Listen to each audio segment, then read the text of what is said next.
Al-Awasim min Al-Qawasim ialah kitab yang ditulis oleh tokoh besar, iaitulah Al-Imam Al-Qadhi Abu Bakar Ibnul Arabi Al-Maliki.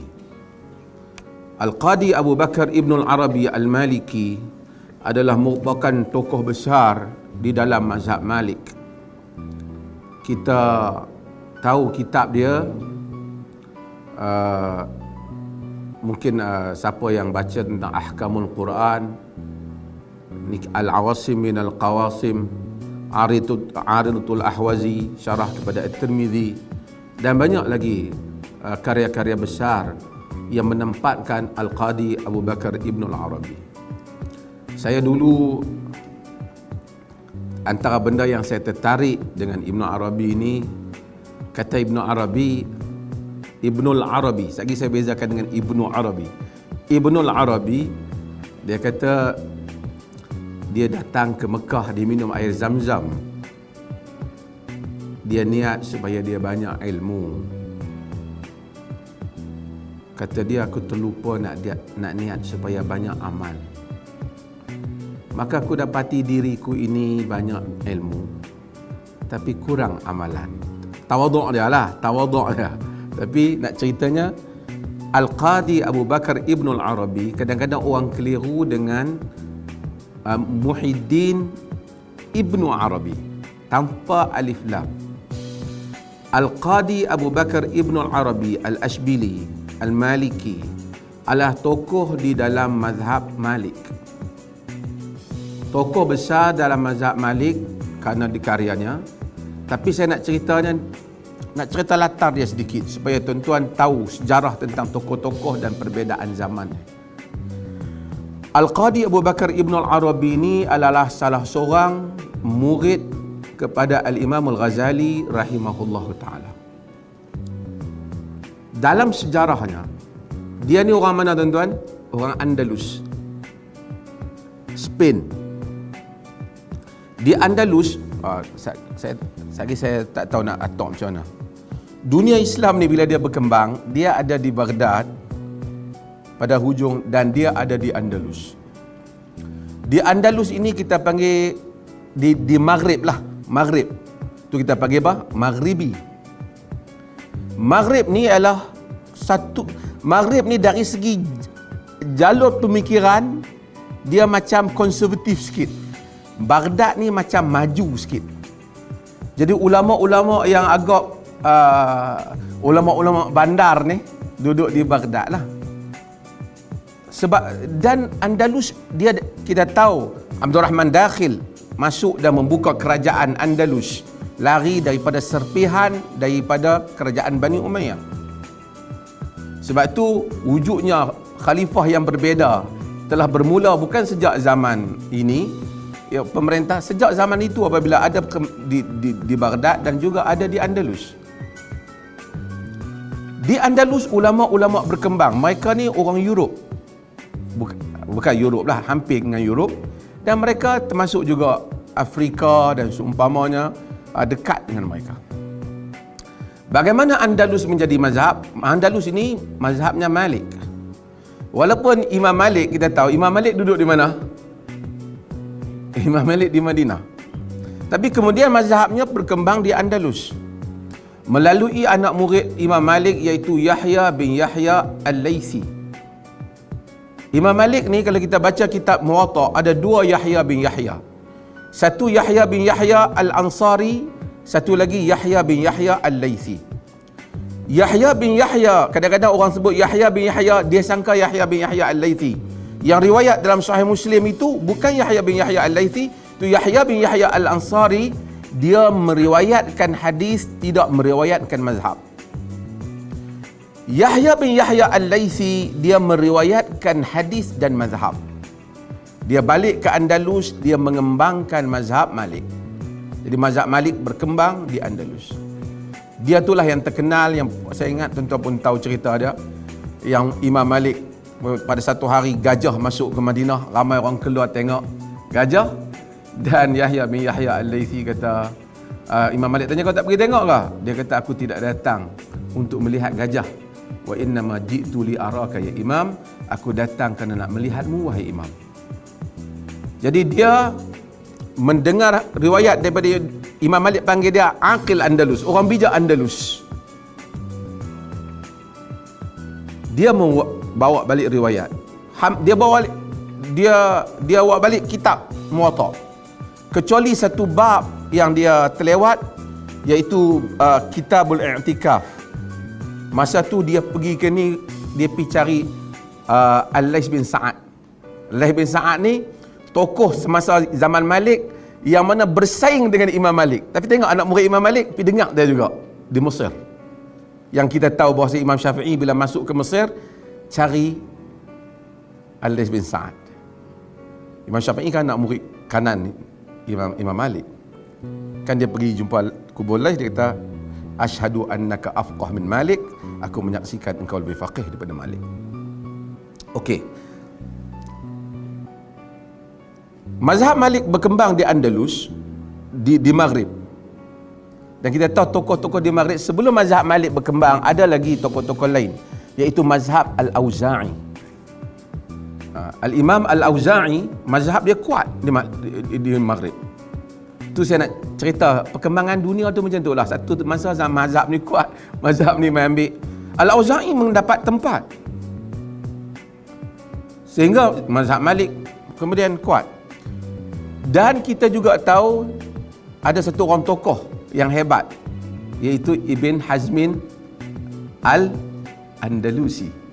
Kitab dia apa? Al-Muhalla. Mungkin satu hari nanti Tuan Syekh Ustaz Fawaz baca Muhalla pula kat sini. Al-Muhalla yang menunjukkan kebijaksanaan Ibn Hazmin Al-Andalusi. Saya selalu sebut antara benda yang saya kagum dalam Muhalla tu, apabila Al-Imam Ibn Hazmin Al-Andalusi mentahqiqkan wanita sama seperti lelaki kena pergi sembahyang di masjid. Dan bab itu punya kuat, dia tahqiq penghujahan dia. Perempuan, dia menyanggahi pandangan jumhur. Kalau kita pergi Saudi ke apa kan, dia kata orang perempuan afdal sembahyang di rumah. Ibn Hazmin kemukakan dalil-dalil yang begitu kuat. Macam mana lelaki, perempuan pun kena pergi masjid, sama. Menarik. Sehingga di Oxford, Syekh Nadwi buat keluar satu terjemah khas bahagian tu, menunjukkan persamaan lelaki dan wanita dalam bab pergi ke masjid, terutama di barat. Benda ni menarik. Tapi Ibn Hazmin Al-Andalusi, dia orang Maghrib lah. Dia selalu rasa kecil hati dengan perkembangan dunia ni, kerana dia tak berapa mendapat tempat, pertama aliran dia tu, dan kemudian dia duduk di Maghrib. Dia kata, ana syamsu fi jawil ulumi tali'atun, ana syamsu fi jawil ulumi muniratun, walakinna aibi anna matla'i al-gharbu, walau annani min jahati syarqi tali'atun la jada mada'a min al-dhikri an-nahabu. Dia kata, aku adalah tokoh-tokoh dulu kan, aku adalah matahari yang bersinar di langit ilmu, tetapi cacatnya aku kerana aku terbit di sebelah barat. Kalaulah terbitnya aku itu di sebelah timur, nescaya orang berpusu-pusu mengambil apa yang keluar daripada aku. Kata ana syamsu min jawil ulumi muniratun walakin aibi anna matla'i al-gharbu. Gharbu tu Maghrib. Maghrib. Okey, tak habis lagi duk cerita mukadimah. Okey. Kitab ini namanya, okey, sebelum anda lupa, walaupun Maghrib ni dia mazhab Malik, tapi salah satu perkara yang berlaku di Maghrib ni ialah, anda kata apa, antara guru Abu Bakar Al-Qadi, Abu Bakar Ibn Arabi ni siapa? Imam Al-Ghazali. Imam Ghazali kitab-kitabnya diharamkan di Maghrib, di Andalus. Di Cordova, Ali Yusuf Tashfin mengisytiharkan kitab Imam Malik Ihya Ulumuddin dibakar. Dia bukan aliran Salafi ke apa? Asy'ari, Maliki. Mereka membakar kitab Ihya Ulumuddin di Cordova, dan tidak boleh ada mana-mana perpustakaan yang mengandungi kitab Al-Imam Al-Ghazali. Dan mereka mengisytiharkan dia sebagai, ana ada tulis sedikit, nanti ana bagi artikel, sebagai kitab yang salah, sesat. Dan hukuman ulama-ulama ketika itu begitu berat.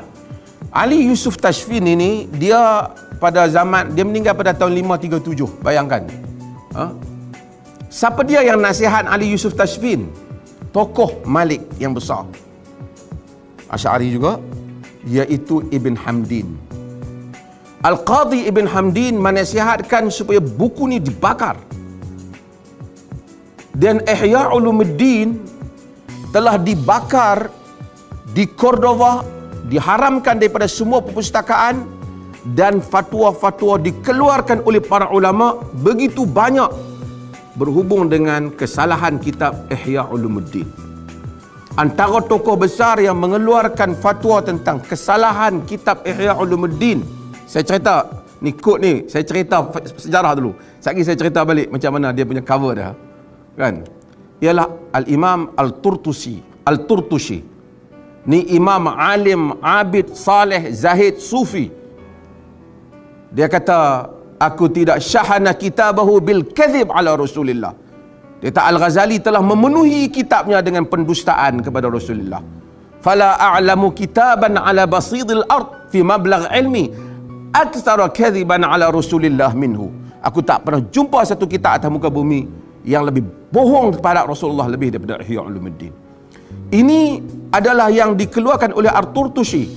Dan apabila kes ni berlaku, macam-macam ramai tokoh-tokoh keluarkan, baliklah anak murid Al-Imam Al-Ghazali, iaitu siapa? Al-Qadhi Abu Bakar Ibn Al-Arabi. Beliaulah yang kembali mengangkat sedikit kitab Ihya Ulumuddin dan mengangkat nama gurunya. Menariknya, Al-Qadhi Abu Bakar Ibn Al-Arabi ini, dia anak murid kepada At-Turtushi itu, dan juga anak murid kepada Al-Ghazali. Jadi dia tahu dua-dua guru dia ni. Dia tahu dua-dua guru dia. Cuma ada bab yang mana, ni adil ya sikap dia, ada bab yang mana dia tak boleh bela Imam Ghazali. Dia kata yang ni memang salah, tapi hal lain tu ada banyak yang betul. Di samping isu hadis-hadis palsu dan maudhu' dan lemah dalam Ihya tu, tapi satu bab yang Al-Ghazali sebut di dalam cerita Al-Ghazali sebut, iaitu Al-Ghazali sebut, wa kullu ma qasama Allah baina ibadihi min rizqin wa ajalin wa imanin wa kufrin fa kulluhu adlun mahd laisa fil imkanin aslan ahsan wala atam minhu walau kana wadakharahu ta'ala ma'al qudrati walam yaf'alhu lakana bukhlan wa zulman. Dia kata setiap yang Allah bahagi, ni Al-Ghazali kata-kata, setiap yang Allah bahagi di kalangan hamba-hambanya, di kalangan rezeki dan ajal dan iman, kufur, kesemuanya keadilan yang sebenar-benarnya, sepenuh-penuhnya. Tidak ada lagi kemungkinan di sana ada yang lebih baik dan sempurna daripada itu. Jika di sana ada kemungkinan untuk lebih baik dan sempurna, tapi Allah simpan bersama dengan kudrat Tuhan tidak melakukannya, itu adalah satu kebakilan dan kezaliman. Perkataan ini ialah perkataan ahli falsafah sebenarnya, tapi perkataan ini telah menghadkan kudrat Tuhan, seolah-olah yang Tuhan buat bagi alam ni terbaik, tak boleh buat lebih pada baik ni dah. Menyebabkan ulama-ulama membantah, seolah-olah Tuhan takat ni je dia punya kudrat dia. Jadi Al-Qadhi Abu Bakar Ibn Al-Arabi, dia telah bela guru dia, tapi dia kata yang ni dia salah lah, yang ni telah terkeluar daripada ijma' umat, dan ini adalah kesalahan yang nyata di segi akidah dan falsafah. Hak ni salah, hak ni salah.